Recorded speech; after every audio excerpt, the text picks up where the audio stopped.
inside up till he gets it back outside. It goes off to Pfeiffer. Pfeiffer feeds back to Goski. LeBron Jr. feeds inside to Ray. He lays it up and scores again. I first met Timmy in first grade in 1961 at Holy Trinity. So we went all the way through Trinity together. Okay.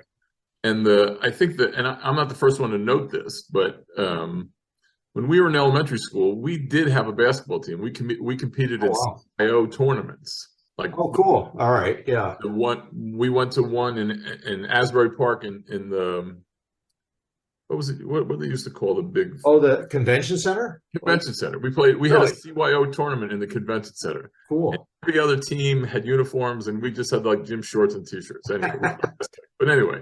Yeah. So Timmy and I go back to 1961, and in elementary school, I don't even know if Timmy was on that team.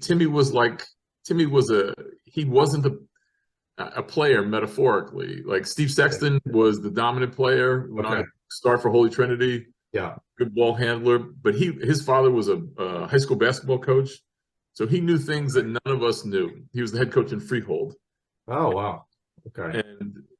But Timmy wasn't a player until like 8th or 9th grade when he was at Trinity. He blossomed. Yeah. And I think you probably have stories of him at Gumpert at that time when he was starting to step out on himself and things like challenge John Shoemate down the middle. But in elementary school, he wasn't Tim Goski yet. He was just another face in the crowd. Was the fact that Cullinan had all this success there, and you're a year behind him at Holy Trinity, did he play a role in your deciding to transfer to Westfield? How did that all happen? No, not at all. He was just a great guy, great player. Jack Steimel was playing a bit, and we all know Jackie, right? And Jack was just, I saw him recently, about a year and a half ago down at the beach. He's a great dude. He was playing. I was on the freshman team. I just wasn't that good. And they had a JV team, and we would suit up with them. But we would have like, excuse me, we'd have like 20 guys, and we'd all have the Trinity uniforms, and we'd take the second row, and I was playing. I never would play. Steve Sexton was in my grade, and I remember Steve. He was a good friend. He played. He was the up and coming star. I was nobody. I just wasn't that good. I played a lot, but but obviously you so you had to keep improving, because by the time next year comes around, you do transfer to Westfield as a sophomore. That was a pretty quick improvement. They would not play me. And John Moffitt was the coach there, and he wouldn't give me the time of day. My JV coach wouldn't give me the time of day. So I quit like about before Christmas, because I knew I wasn't going to play. And I went. That was in ninth grade, right? You're talking about? Yeah, ninth grade. Yeah. Okay. And I went to so I hooked up with St. Helens CYO, because my parents helped create St. Helens Catholic Church down there. Okay. By Rawway Avenue. Okay. And they developed a Catholic youth organization basketball. CYO had leagues. They play St. Mary's and play all the teams all over the place. So I jumped in there, and all of a sudden I got to start and run and gun. And I was playing with my best friend Jeff Davis, who ended up absolutely, Bobby Davis and Bruce Moran and all these guys. It was fun. But we got to play full court, and that's all that mattered. So that was back in ninth grade during those winter months. You played during the winter months. I see. Yeah, cool. So that's when that summer, spring and summer, I started living at Gumpert. That's when I was going down to Gumpert, and I must have improved enough. Yeah. Because I remember seeing Mike Cooney show up down at Gumpert during the summer. Yeah. And he's across the court, and he's shooting around by himself, right? Yeah. And I'm there with a few guys from Trinity, and maybe Pete was there, and somebody said, "That's your competition." So you didn't really know Mike. Yeah, I didn't know Mike because I was going into 10th grade first year. Got it. And, Mike had the sweet shot. He's doing behind the back, and I'm eyeing him down, man. I said, you know what? I've got to excel on defense to lock this dude up. Because you could tell he was shooting like 30 footers and hitting everything by himself. Yeah. And I was just getting a picture of my competition and just getting geared up to just try to do what I had to do to destroy him, Yeah. Well, that's the first fact of our 10th grade year. Timmy's splash. Like, he just made this splash because for the Trinity people, given his relative anonymity in elementary school, boom, he showed up. And the void that was created was Peter McGale was our starting guard in 9th grade, and they left town. So the space was just wide open for Timmy to come in and be the man, be the guy. There was nobody else around. Another year, and you get to 10th grade, so now you're at the high school on the JV team, and you guys had a really successful year that year, and you're teaming up for the first time with Novacek and Goski and probably a couple others. So what was it like? What were your first impressions of them? And obviously you're playing with a new coach too. So what was it like making that transition? And well, that was very interesting because you had a BJ and Mike and I that knew each other well, and Chip was on that team as well. But I mean, BJ and Mike and I, we were starters and the core of that Roosevelt team, and then none of us really knew Scott and Tim much at all as people, let alone as basketball players, or even reversing that, basketball players, let alone people. And you could see the star quality very, very quickly. Timmy was, you want to talk about wild. I mean, he was beyond wild back then. He was wild for all 3 years, but that particular year, he was so undisciplined. A nice merger of Edison on the south side, the junior high school, and Roosevelt. We came together. Tim Goski, I had just met him. I didn't know who he was, because he was at Trinity, Holy Trinity, the year before. And I remember in the preseason, where he had known who I was, so he was kind of out to get me a little bit. And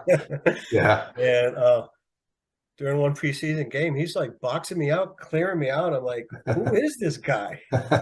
He's like crazy. And Timmy, I heard all these things. Timmy was a real good playground player, but I don't think he had a lot of real trading the way you and I were talking about a few minutes ago. Some of the fundamentals. Sure. I just heard about Tim Goski, a real good player. And he was. Don't take me wrong, but I think he needed some polishing as far as teamwork and just all that kind of stuff, which he developed. You're absolutely. And I'd heard about it from Alan Diable, who he lived like 2 houses from Gumbert. He was right on that street there. Right. And so I guess he told me he's Goski's down at Gumbert all the time, and he's getting really good. I don't know either. I remember I was on his team in that summer league. And I never got to see the ball. I mean, it was ridiculous. That he was just a ball hog and just kept shooting. He was. He asserted himself on the playground. That's for sure, in more ways than one, I suppose. You guys really had an awesome season, 18-4, with the only real nemesis being Scott Plains, who beat you guys 3 times. So what do you remember about the sophomore year? I mean, it was really a successful season, but other than it was, I remember the first time we lost to Schnitzer, I went home and cried myself to sleep in bed. That's how bad I wanted to beat that kid, Well, I remember when Timmy was I guess maybe sophomore going to junior year. Yeah. His game changed tremendously. Yeah. He went from I'll never say Timmy Goski was Timmy, but he went from he gained a tremendous amount of confidence that summer. So that would be summer of '71, and he would take the ball and go to the hole against anybody. Yeah. I always thought Timmy was more of a scorer than a shooter, and he would go to the hole and he would do it against anybody. I received a ride from someone, another coach, and we went to 5-star basketball camp. Mm-hmm. So I went to a game, and observing the game, I saw this really quick black guard going up and down the court, facing off with a young man that I found out was Tim Goski. Mm. So that was my first meeting. And then after I received a job at Westfield, then I went down to Gumpert Park a couple of times to see the players in the competition down there. Yes. And I was very impressed. Okay. And that's the best thing you and I ever did, was playing one-on-one and just beating the crap out of each other with defense, right? Yeah. Oh yeah. I remember how tiring those games were. And they were endless. You don't remember. You know, I remember we played hours on end and would just claw it felt like scratch each other, and it felt like, I don't know how long it actually was, but it was exhausting. That's all I remember. But we learned how to play intense defense, is what I'm saying. Well, you know? Now, what about Tim? Had you kind of detected any improvement, before we got into the season, or were you just kind of expecting more of the same from last year? No, he got much better too.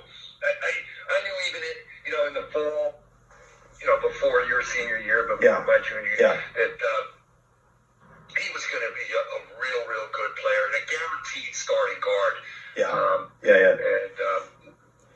Well, there's no question he and obviously he was spending tons of time at Gumbert and just playing all the time, and but also his confidence was like overflowing. It was like that was probably his strongest asset, right? He wasn't afraid of anything on the court. Nothing. What was it? It had to be a little bit of playing for Horn had to be a little bit of an adjustment for you, because you were sort of a classic playground player, and then Horn comes along and he's like super disciplined. Was that hard, adjusting? No, we got along marvelously. I just, asked him, "Hey, Mr. Horn, can I do anything I want?" He said, "Sure, go ahead." It was, but he was good. He was really just a good teacher, disciplinarian, which I very much needed, as you know. Yeah, I was a loose cannon. I had some talent, but you know what? I could make 3 great plays, and then the next play, the behind the back pass would go to the 4th bleacher up in the stands, right? So, yeah, we know that. So he really kind of honestly made my career. I would say I think I had the talent, but you got to have a good coach to rein it in and teach you how to use it. Exactly. Was it and I know Tim got off to not the best start. Was it it must have been a little bit of a challenge to coach him, given his kind of raw talent, but his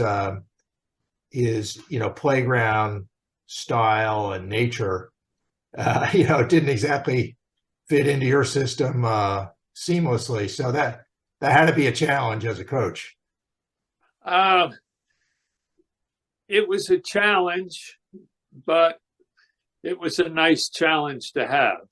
Yeah. Because you knew his ability was such that he could take you places. It was just a matter of molding it into the team concept that I wanted. And I remember some very specifically early in the season. You had the first game when you scored 1 point and fouled out. Not the best debut that in the world. And then the third game we play Scotch Plains and we're killing them in the first half, and then they catch up and then they get ahead by 6 points in the fourth quarter. And I think he put you on the bench, and I don't think he put you in the rest of the way, which surprised me when I watched the tape. So that had to be kind of demoralizing for you. He was a genius, and that was so painful. He put Mike in, started Mike the second half. Yes, yeah. And I was just like bumming out. I don't even know if he put me in or not, but we won. And I went home, and I was like, I mean, you can imagine, right? You had to be put so beside much yourself. into it. We're like depressed, like what the heck, you know? Yeah.